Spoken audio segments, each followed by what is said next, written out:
माननीय निशिकांत दुबे जी।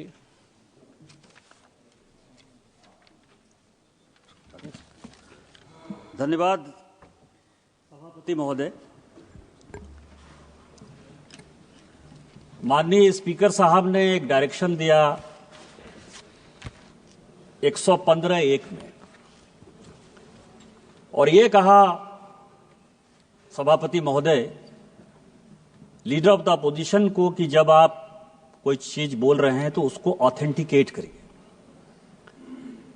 और उनके 6 ऐसे पॉइंट हैं राष्ट्रपति अभिभाषण में जिसके समर्थन में मैं बोलने के लिए खड़ा हुआ हूं, जिसमें मुझे लगता है कि इस पूरे पार्लियामेंट का जो एक उद्देश्य है बनने का, जो कॉल एंड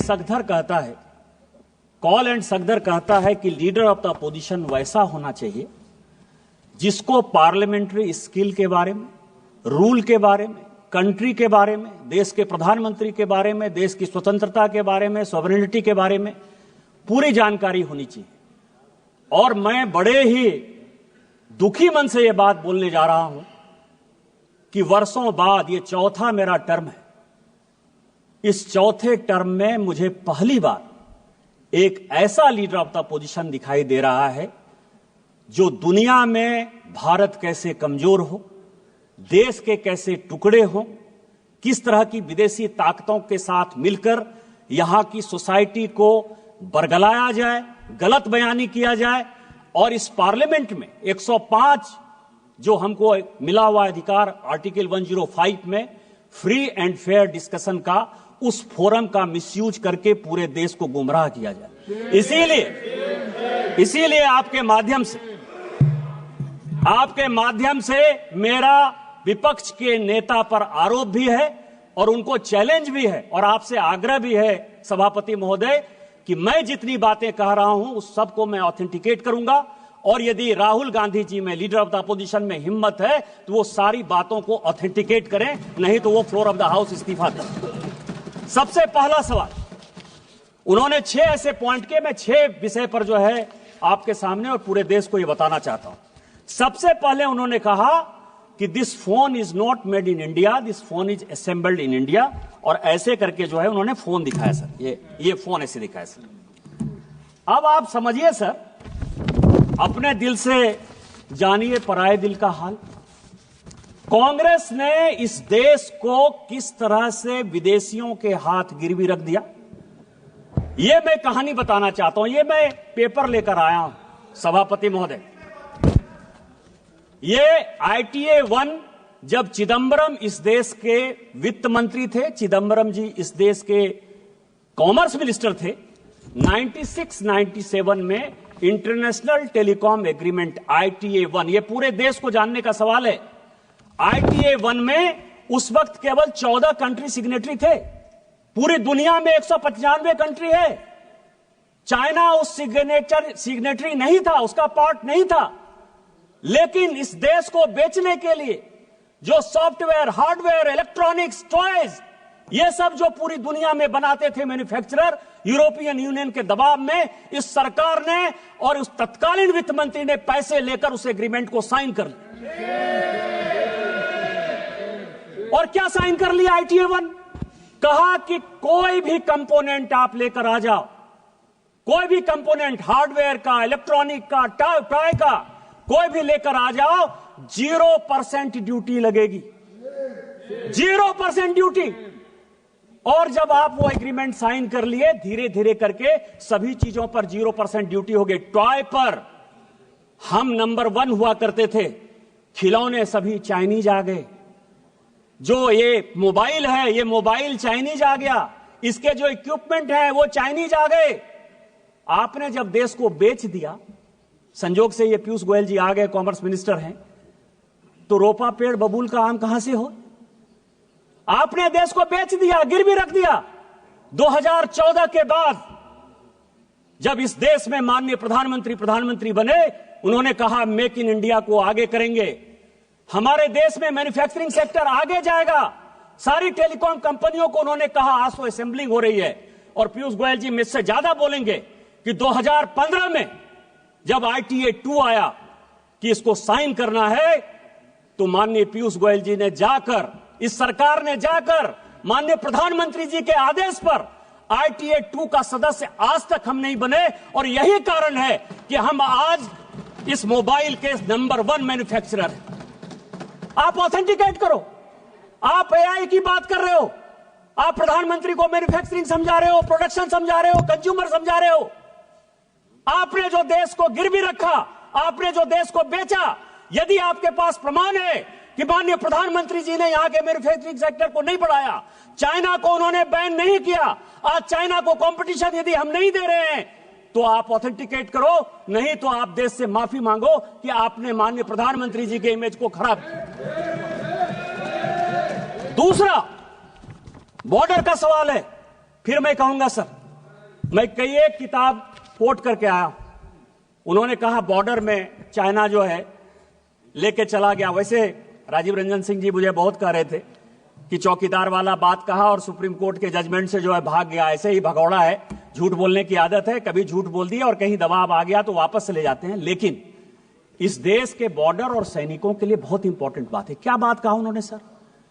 कि माननीय प्रधानमंत्री जी, जिनके पीछे वो तीसरी बार देश के प्रधानमंत्री बने, 140 करोड़ लोगों का जो विश्वास है वो माननीय प्रधानमंत्री पर है, इसीलिए तीसरी बार उनको प्रधानमंत्री बनाया।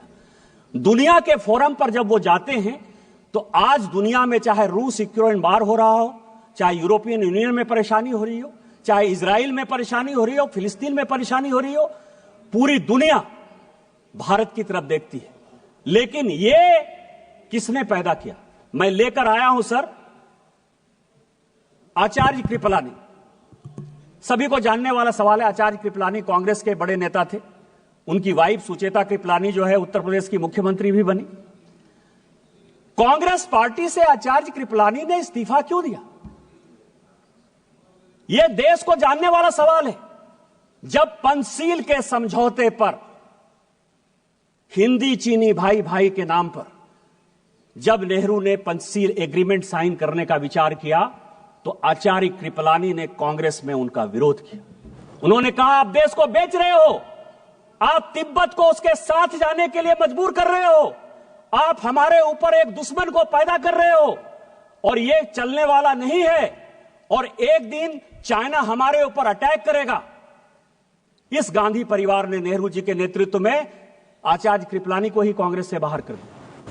इतनी ही बात नहीं, जब इन्होंने यह बात कही कि प्रधानमंत्री जी कुछ बोलते हैं और जो आर्मी के चीफ हैं या सेना के जो जवान हैं वो अलग बात बोलते हैं, मैं कोट कर रहा हूं सर, उस वक्त के जो एयर मार्शल थे, फील्ड मार्शल थे रॉबर्ट्स, उसने कहा पंचशील के इस सिद्धांत के बाद चाइना हमारे ऊपर अटैक करेगा और हमारी आर्मी इतनी मजबूत नहीं है कि हम उसका मुकाबला कर पाए। जब यह स्टेटमेंट बाहर आया, इसी फ्लोर पर नेहरू जी ने कहा कि आर्मी के जो लोग हैं वो गलत बयानी कर रहे हैं, मुझे अपने देश पर भरोसा है और मेरे पास इतनी सेना की ताकत है कि हम किसी भी देश का मुकाबला कर सकते हैं, चाइना क्या बात है। यह मैं उनका स्टेटमेंट 1960 का इसी फ्लोर ऑफ द हाउस पर जो है उन्होंने दिया है, उसको मैं कोट कर रहा हूं। और 61 में जब करियप्पा जी रिटायर हो रहे थे, फील्ड मार्शल करियप्पा बड़े फील्ड मार्शल थे, तो उन्होंने कहा कि मुझे फक्र इस बात का है कि मैं सैनिकों को मरते हुए नहीं देख पाया, उसके पहले ही मैं रिटायर हो रहा हूं।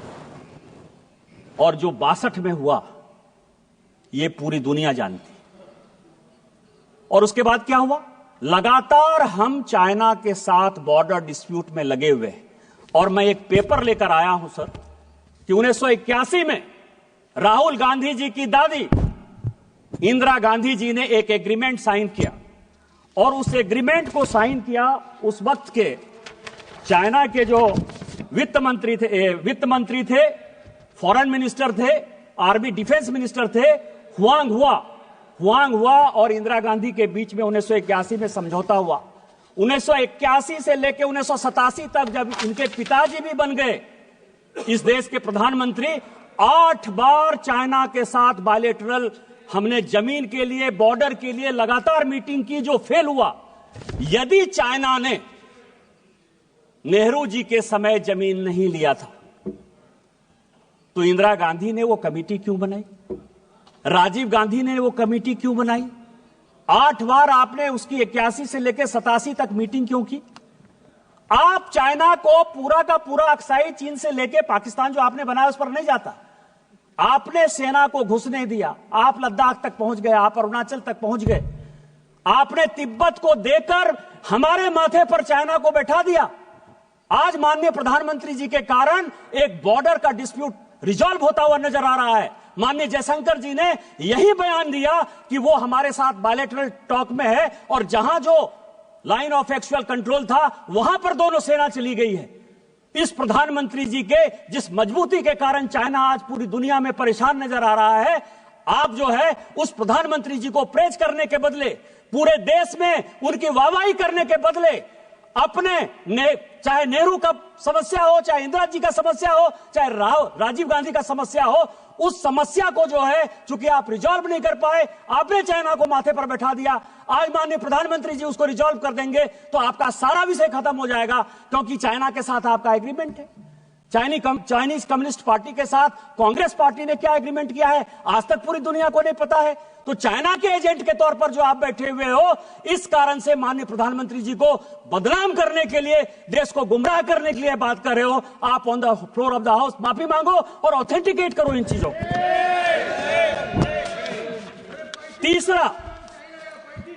तीसरा बात उन्होंने कहा सर जयशंकर जी के बारे में, अमेरिका के बारे में, कि हम जो है, जयशंकर जी लगातार जाते रहे कि माननीय प्रधानमंत्री जी कैसे जो है ट्रंप से मिलेंगे।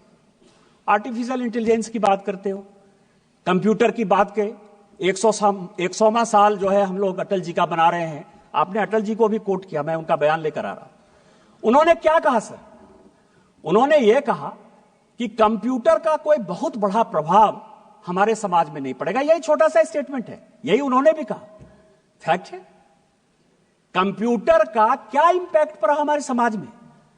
आज अमेरिका में भी सॉफ्टवेयर में भारत के लोग ही तो मजबूत है ना, हमारा ही स्किल पावर जो है पूरी दुनिया में आगे है ना। यही बात तो कहा उन्होंने कि इससे रोजगार नहीं जाएगा, इससे रोजगार बढ़ेगा। आप उस जीवमृतात्मा देश के ऐसे प्रधानमंत्री जिनके बारे में आज भी पूरी दुनिया गर्व करती है और हम गर्व करते हैं कि भारतीय जनता पार्टी के वो प्रधानमंत्री थे, आप उनको भी नहीं छोड़ते हो। आज आर्टिफिशियल इंटेलिजेंस की आप बात करते हो। माननीय प्रधानमंत्री जी जब फरवरी में जा रहे हैं, कंप्यूटर हमारे यहां सभापति महोदय 1987-88 में आया, अमेरिका में कंप्यूटर 1960 के दशक में आया, यूके में कंप्यूटर 1960 के दशक में आया। 30 साल बाद तो आप कंप्यूटर ला पाए। कोरोना के वैक्सीन में भी माननीय प्रधानमंत्री जी ने दुनिया को दिखाया कि हम दुनिया के साथ कंधे से कंधा मिलाकर वैक्सीन बना सकते हैं, और हमने बनाया। और आज आर्टिफिशियल इंटेलिजेंस पर भी माननीय प्रधानमंत्री जी ने पूरी दुनिया को दिखाया कि जितना आप आगे होने की बात करते हो उससे ज्यादा हम हैं। और अभी माननीय प्रधानमंत्री जी के कहने पर अश्विनी वैष्णव जी का आया है कि जो चाइना का डीप सेक है उसको हम 6 महीने के अंदर समाप्त कर देंगे और हम उससे बढ़िया आर्टिफिशियल इंटेलिजेंस बनाएंगे। डाटा हमारे पास है, मैन्युफैक्चरिंग हमारे पास है, बुद्धि हमारे पास है। लेकिन आप क्या कर रहे हो कि अमेरिका में जयशंकर जी गए। मैं 27 जनवरी, पूरे हाउस के जानकारी के लिए, 27 जनवरी 2025 व्हाइट हाउस का जो स्टेटमेंट है वो पढ़ देना चाहता हूं। वो कहते हैं कि अमेरिका के राष्ट्रपति ने भारत के प्रधानमंत्री से बात की। व्हाइट हाउस का स्टेटमेंट है, देश का स्टेटमेंट नहीं है। और वो ये कहते हैं कि हम भारत के प्रधानमंत्री के साथ अच्छे रिलेशन रखना चाहते हैं। हमने उनको इनवाइट किया। यदि जयशंकर जी ने यह काम किया होता तो क्या व्हाइट हाउस पर भी भारत सरकार का इतना अधिकार है कि जो चाहे स्टेटमेंट दे दे? और यदि यह अधिकार जयशंकर जी और माननीय प्रधानमंत्री जी के कारण व्हाइट हाउस में भी है, तो इस देश को गर्व करना चाहिए कि हमने व्हाइट हाउस को भी कंट्रोल कर लिया। लेकिन फिर मैं कहूंगा समस्या कहां है? समस्या यह है सर कि अमेरिका में इनके पूरे परिवार के साथ रिलेशन खराब रहा। मैं अभी CIA की रिपोर्ट देख रहा था, 1971 की, 1972 की, 1973 की। वो ये कह रहा है कि भारत की इकोनॉमी रसातल में जा रही है, ये पाकिस्तान को अटैक करके जो है एक एक्सपेंशन के मोड में जाना चाहती है, लेकिन इसका अपना कुछ नहीं है, ये रूस के साथ मिलकर जाना चाहती है और हम भारत को बैन करेंगे। और ये जो 71-72 का CIA का रिपोर्ट है, इसके कारण मैं आपको बताऊं कि इसी इंदिरा जी को 1982 में रोनाल्ड रीगन से जाकर माफी मांगनी पड़ी। आप उस परिवार के आदमी हो, वो देश के प्रधानमंत्री, मैं नहीं बोलना चाहता था, मुंह नहीं खोलवाना चाहता था मैं, लेकिन 1982 में इंदिरा जी ने अमेरिका जाकर रोनाल्ड रीगन से माफी मांगी कि जो हो गया सो हो गया, हमको माफ कर दीजिए। और हम देश को, एक वो देश था और आज माननीय प्रधानमंत्री जी के नेतृत्व में यह देश है कि ट्रंप खुद से फोन करते हैं और ट्रंप व्हाइट हाउस में पूरा बताते हैं कि हमने उनको बुलाया है, हम उनके साथ अच्छा रिलेशन रखना चाहते हैं। देश कहां चला गया और आप कहां खड़े हो? तीसरा सवाल है सर, इन्होंने महाराष्ट्र इलेक्शन की बात की और चुनाव, चौथा पॉइंट सर, और इन्होंने इलेक्शन कमीशन के अपॉइंटमेंट की बात की, अपॉइंटमेंट की बात की सर। सुप्रीम कोर्ट का जजमेंट मैंने देखा, सुप्रीम कोर्ट के जजमेंट ने कहा कि जो इलेक्शन कमीशन का जो अपॉइंटमेंट है वो ट्रांसपेरेंट नहीं है। ये आज सुप्रीम कोर्ट में केस हुआ तो ये जजमेंट आया और ये भी कहा कि ये जजमेंट मैं टेम्पोररी दे रहा हूं, लेकिन पार्लियामेंट को ही अधिकार है कि कानून बनाए। कैसे बनाना है, इसी पार्लियामेंट ने पास किया कि कौन कौन लोग होंगे और इलेक्शन कमीशन का अपॉइंटमेंट कैसे होगा, बनाया सर। लेकिन मैं जो महत्वपूर्ण बात कह रहा हूं कि चुनाव आयोग पर इतना आरोप आप लगा दिए। MS गिल चुनाव आयुक्त थे, मुख्य चुनाव आयुक्त थे, रिटायर हुए सर, कांग्रेस पार्टी के सदस्य हो गए, राज्यसभा से मेंबर हो गए और देश के मंत्री हो गए स्पोर्ट्स के। नवीन चावला सर, नवीन चावला, अब उनको मैं श्रद्धांजलि देता हूं, अभी उनकी डेथ हुई, लेकिन पूरी दुनिया जानती है कि जो विदेशी लॉबी है, मदर टेरेसा पर बहुत अच्छा बुक लिखा उन्होंने सर, और जो वो लॉबी सोरेस के साथ जो लॉबी गांधी परिवार को मदद करती है और जो देश के टुकड़े टुकड़े करना चाहती है, उस लॉबी के सबसे बड़े समर्थक थे। उस नवीन चावला को आपने, जो सेक्रेटरी एमपैनल नहीं था, जानकारी के लिए, उसको जबरदस्ती सेक्रेटरी एमपैनल कराया और सीधा चीफ इलेक्शन कमिश्नर बना दिया। आज यदि सुप्रीम कोर्ट के आदेश के बाद हम कानून चेंज करके लेकर आए और उसमें आप भी बैठोगे, पैनल हम देंगे, तो इसके पहले तो आपने कभी लीडर ऑफ द अपोजिशन को नहीं पूछा। जब तक 2014 तक सरकार रही, मैं राहुल गांधी जी, पूरी कांग्रेस पार्टी और पूरे विपक्ष को चैलेंज करता हूं कि आपने इलेक्शन कमिश्नर के अपॉइंटमेंट में, चीफ इलेक्शन कमिश्नर के अपॉइंटमेंट में एक बार भी किसी विपक्ष के आदमी से कंसल्ट किया है? आजादी के 1950 से लेकर 2014 तक आप अपने चपरासी को, अपरासी को, कार्यकर्ता को, जिसको आपने चाहा जो है इलेक्शन कमिश्नर बना दिया। 100 चूहे खाकर बिल्ली चली हज को। आज हम ट्रांसपेरेंसी के साथ आगे बढ़ रहे हैं और उसके बाद आप चुनाव पे जो ताकतें ऐसी हैं जो भारत की डेमोक्रेसी को कमजोर करना चाहती हैं, उन ताकतों के साथ मिलकर आपने जो है पूरा का पूरा महाराष्ट्र इलेक्शन का जो है हिसाब किताब दे दिया। मैं कुछ सीटें लेकर आया हूं सभापति महोदय, बस 2-4 मिनट में खत्म कर दूंगा। स्पीकर महोदय, एक ही सेकंड केवल 2 मिनट। नहीं, आप बैठिए, फिर आपको अच्छा, एक ही सेकंड। हाँ, इस महत्वपूर्ण चर्चा पर लंबी सूची है, इसीलिए सभा की अनुमति हो तो सभा की कार्यवाही 11 बजे तक बढ़ा दी जाए। बोलिए सभापति महोदय, महाराष्ट्र इलेक्शन में सभी ईवीएम पर आ जाइए, ईवीएम पर आ जाइए। ईवीएम किसने लाया? हम लेकर आए ईवीएम। मैं जब 2009 में पहली बार सांसद बना तो ईवीएम से ही जीत कर आया। आपकी सरकार बन गई ईवीएम, इसका मतलब कि आप चोरी कर देते ईवीएम में? आप बताओ देश को कि ईवीएम जो है मैनिपुलेट होता है। नवीन चावला के माध्यम से हमने मैनिपुलेट कर लिया, MS गिल के माध्यम से हमने मैनिपुलेट कर लिया। माफी मांगो, और यदि आप ये माफी मांगते हो तो शायद इसके बारे में माननीय प्रधानमंत्री जी चर्चा कर सकते हैं। ईवीएम तो आप ही लेकर आए हो। लेकिन जो आपने जनता के मन में डेमोक्रेसी के खिलाफ, महाराष्ट्र के रिजल्ट के खिलाफ, महाराष्ट्र की जनता को जो आपने उसका अपमान किया, उस मैंडेट का अपमान किया, उसका कौन हिसाब किताब देगा? मैं केवल कुछ सीटें पढ़ना चाहता हूं सभापति महोदय। अकोला वेस्ट 18,000 वोट पड़ा, ठीक है, आपकी बात मैंने मान लिया। 1,000 से लेके 70,000 तक वोट जो है किसी किसी विधानसभा में बढ़ा है। अकोला वेस्ट 18,000 वोट बढ़ा, जीती कौन? कांग्रेस। नागपुर वेस्ट 22,000 वोट बढ़ा, जीता कौन? कांग्रेस। नागपुर नॉर्थ 23,000 वोट बढ़ा, जीता कौन? कांग्रेस। यवतमाल 13,000 वोट बढ़ा, जीता कौन? कांग्रेस। मालेगांव 40,000 वोट बढ़ा, जीते कौन? ओवैसी साहब की पार्टी।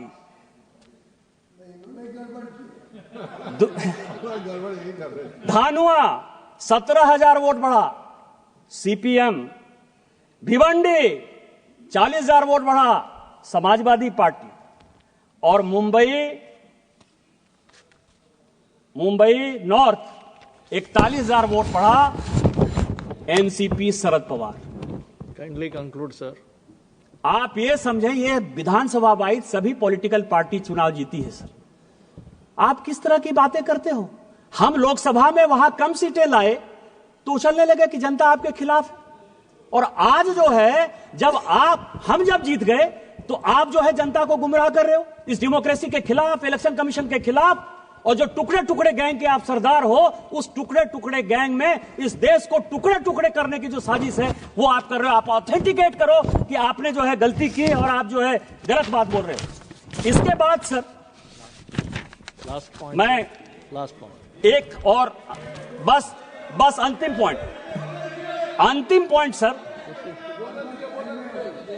कि जातिगत जनगणना हो, ओबीसी को अधिकार मिले, एससी को अधिकार मिले, एसटी को अधिकार मिले, इससे कोई भी आदमी परहेज नहीं करता है।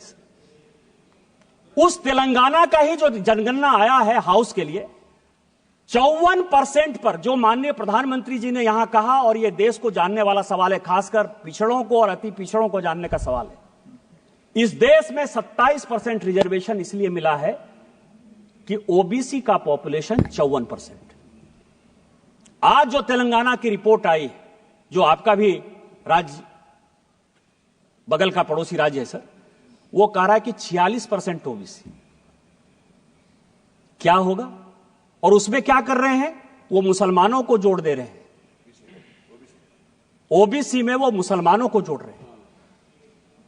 माननीय प्रधानमंत्री जी ने कहा है कि जब तक मैं इस देश का प्रधानमंत्री हूं और भारतीय जनता पार्टी का एक भी कार्यकर्ता है, वो ओबीसी के आरक्षण को बैकडोर से कभी भी मुसलमानों के पास नहीं जाने देगा। ये जो वोट बैंक की राजनीति है, इस वोट बैंक की राजनीति यही करने के लिए प्रेरित कर रही है। पिछड़ा, जिस पिछड़े की बात कर रहे हो, उस पिछड़े का सबसे बड़ा नेतृत्वकर्ता माननीय प्रधानमंत्री खुद सामने बैठे थे। ये आपको दिखाई नहीं दिया कि ओबीसी इस देश का प्रधानमंत्री है? अरे उस आदमी को तो मनमोहन सिंह जी की अभी डेथ हुई है ललन जी, उनको वो भी नहीं दिखाया कि माइनॉरिटी के आधार पर 10 साल मनमोहन सिंह जी एक माइनॉरिटी इस देश के प्रधानमंत्री थे। द्रौपदी मुर्मू शेड्यूल ट्राइब महिला इस देश की राष्ट्रपति हैं। रामनाथ कोविंद शेड्यूल कास्ट इस देश के राष्ट्रपति हुए। आप किस तरह की बातें करते हो? आप बिजनेसमैन की बात करते हो। आज ही बड़ा बड़ा अखबार में तुलसी तांती का जो है एड छपा है। तुलसी तांती कौन है? शेड्यूल कास्ट नहीं है, टाटा माइनॉरिटी नहीं है, पारसी नहीं है, अडानी जी जैन नहीं है, वेदांता के अनिल अग्रवाल साहब जो है वो ओबीसी नहीं है, क्योंकि हमारे राज्य से आते हैं, वहां तो मारवाड़ी भी ओबीसी है। किस तरह की बातें कर रहे हैं? इस आदमी को ना कुछ आता है ना पता है। जो इसको लिखने वाले स्क्रिप्ट राइटर हैं वो भी किस बियाबान में रहते हैं, क्योंकि इटली से जब लिखवा के आओगे, सोरोस से जब लिखवा के आओगे, तो इस देश को टुकड़े कैसे किया जाए, इसके अलावा आपके पास कोई नहीं विषय है। मैं कंक्लूड करते हुए सभापति महोदय, आपके माध्यम से यह आग्रह करता हूं कि इस 6 पॉइंट के बारे में वो ऑथेंटिकेट करें, नहीं तो स्पीकर के डायरेक्शन के खिलाफ उनके ऊपर प्रिविलेज हो और उनको जो है इस पार्लियामेंट से बाहर करिए, तभी ये देश बचेगा। आपने मुझे मौका दिया। इन्हीं शब्दों के साथ जय हिंद, जय भारत। माननीय मंत्री जी श्री किरेन रिजिजू जी। सर आज